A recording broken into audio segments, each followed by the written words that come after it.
टांडा बरूड स्थित सरस्वती शिशु मंदिर में शनिवार को ग्राम भारती के तत्वावधान में होली मिलन समारोह मनाकर किया सहभोज। टांडा बरूड स्थित सरस्वती शिशु मंदिर में आज ग्राम भारती संस्था के तत्वावधान में होली का मिलन समारोह आयोजन किया गया, जिसमें सर्वप्रथम नानक पंथ के गुरु बाल मुकुंद कुमराव द्वारा भारत माता और सरस्वती माता की पूजा और दीप प्रज्वलन कर कार्यक्रम की शुरुआत की गई।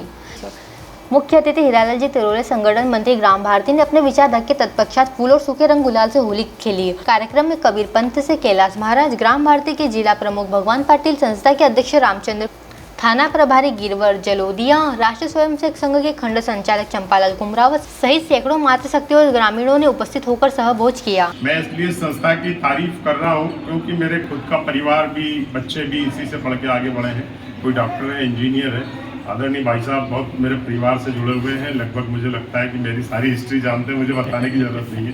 लेकिन इसके बावजूद भी मैं ये बताना चाहता हूँ कि आप सब भी इससे जुड़ें और जुड़ के अपने बच्चों को अगर सही संस्कार देना है तो इस संस्था से अच्छी संस्था मुझे तो कहीं नहीं मिली। चाहे महंगी से महंगी स्कूल में भी मेरे परिवार दूसरे जुड़े हुए लोगों ने पढ़ाया बच्चों को।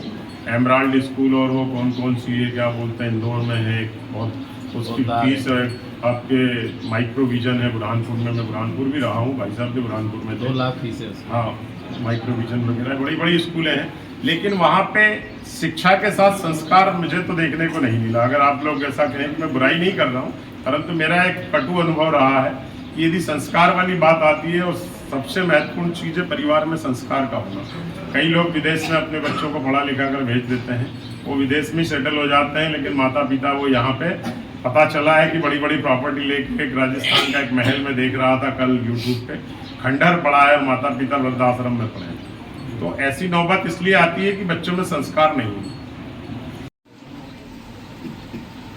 हाँ, वो जो नौजवानों शब्द पर भाई को हंसी आई, तो वास्तव में नौजवान के बारे में, जवानी के बारे में जो एक कल्पना है हमारे विद्वानों की, संत महंतों की, स्वामी विवेकानंद जी भी कहा करते थे कि जवान वो व्यक्ति है जिसमें सक्रियता हो, जिसमें कुछ करने की इच्छा हो, जो इस समाज के लिए जीता हो, जिसका तन मन धन भाव मन विचार सब स्वस्थ हो, व्यक्ति व्यस्त हो, व्यक्ति स्वस्थ हो, व्यक्ति मस्त हो, वही जवान है। आज दादा बैठे, कुछ बोलने की, कुछ कहने की, कुछ करने की इच्छा रखते हैं, तो मैं तो इनको जवान कहता हूँ। डीजे आनंद रिपोर्ट टांडा बरूड।